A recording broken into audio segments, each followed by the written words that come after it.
The Tale of the Talkative Man. This is a true story, and I decided to summarize it to share its peculiarities with you. It tells the tale of a young man named Mostafa, afflicted with the disease of incessant chatter and a love for talking. Talking, of course, is a desire much like eating, albeit less pressing. But for Mostafa, speaking was the ultimate, most enjoyable and urgent of desires. He loved to talk all the time, about anything and everything, to anyone.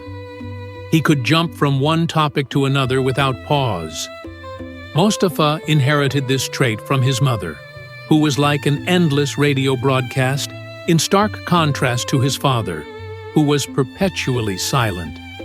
Yet, as talking is a form of power, the mother held sway in the household, and naturally, Mostafa followed the stronger influence.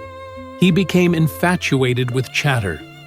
His poor father had a dreadful time whenever Mostafa and his mother sat together, as they never stopped talking, both speaking at the same time like a musical choir, while the father suffered from endless headaches.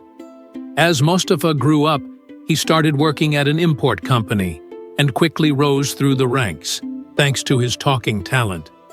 It helped him deal with all kinds of customers and clients, unlike his colleagues, who often avoided engaging with clients because of his verbosity. Eventually, Mostafa decided it was time to get married. He chose a suitable girl named Suad. Naturally, he showered her ears with endless talk during their engagement, which Suad thought was normal at the time. However, her reality check came on the wedding day.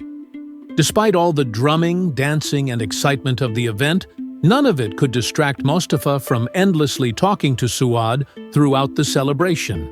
He shared details about how he convinced the belly dancer to perform at the wedding, how much he paid the chef, where he bought his wedding suit, and so on, until Suad literally fell asleep from sheer exhaustion. As days went by, Suad grew increasingly frustrated with Mostafa's incessant chatter. Not only did it give her constant headaches, but there was a deeper problem. Talking is primarily considered a feminine instinct.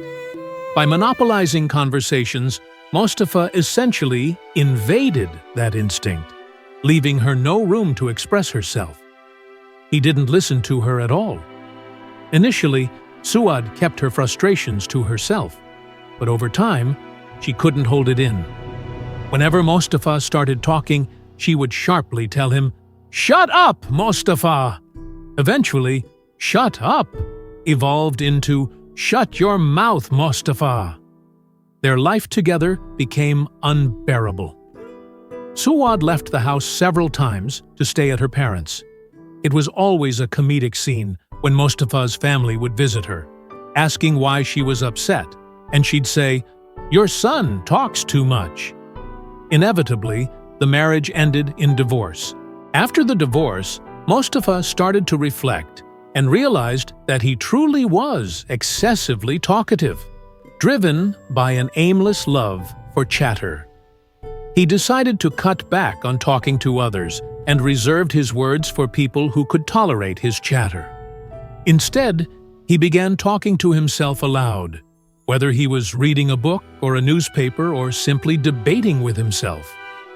He stayed home, rambling to himself, and vowed never to marry again, realizing no woman could ever endure him, robbing her of her natural tendency to talk.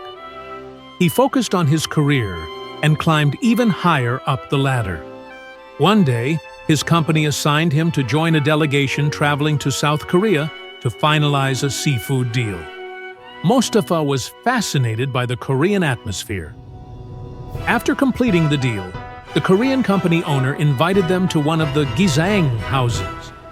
These were traditional houses in ancient Korea, where guests, typically nobles and high-ranking officials, were served various kinds of traditional Korean food and drinks.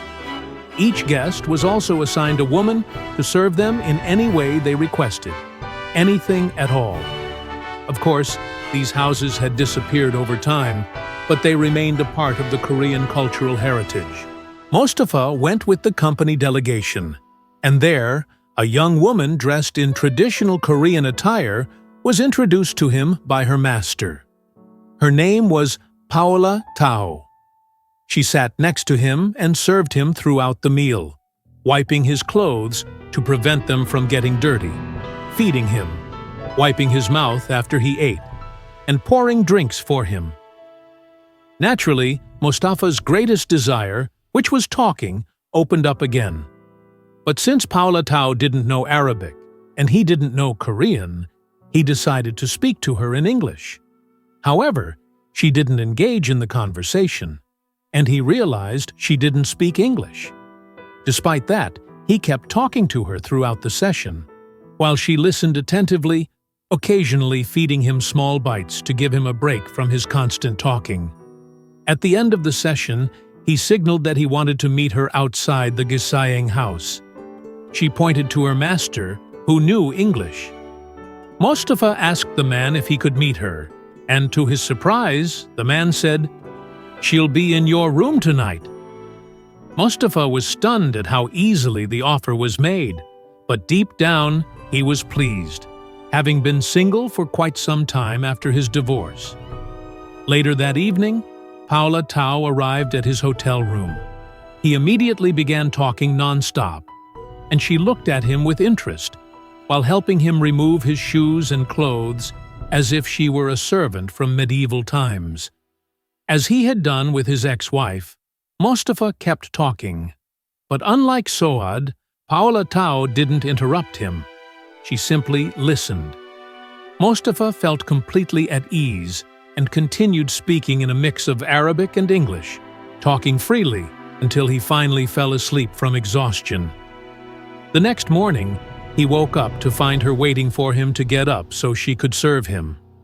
He motioned for her to stay, and after signaling to her master, the man agreed to let her stay with him for another day, as a gesture of hospitality.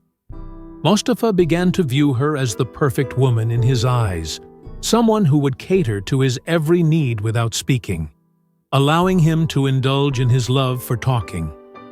As his departure day from Korea neared, he asked the company delegation if he could stay another week, under the pretense of reviewing some data with the Korean company. The delegation agreed, relieved to get rid of Mustafa's incessant chatter for an entire week, and left, leaving him behind with Paola Tao. The best week of Mustafa's life had ended, and it was time for him to return to Egypt. In a decisive moment, he made up his mind to marry Paola Tao and bring her back with him. As usual, he started talking to himself. "This woman is being offered to men for free. How can I marry her?" He replied to himself, "It's fine. After all, concubines were an integral part of Arab and Islamic culture, and many of them married rulers and sultans." Then he asked himself, "But she doesn't speak at all. How will you live with her?" He responded, "That's actually better. I'll have freedom to talk as much as I want. You can think of her as a pet dog that you sit and talk to, and it never replies." He made his decision to marry her. He spent half an hour explaining to her with gestures that he wanted to marry her. She was overjoyed and, also through gestures, signaled for him to ask her master for permission. He spoke to the man, who agreed.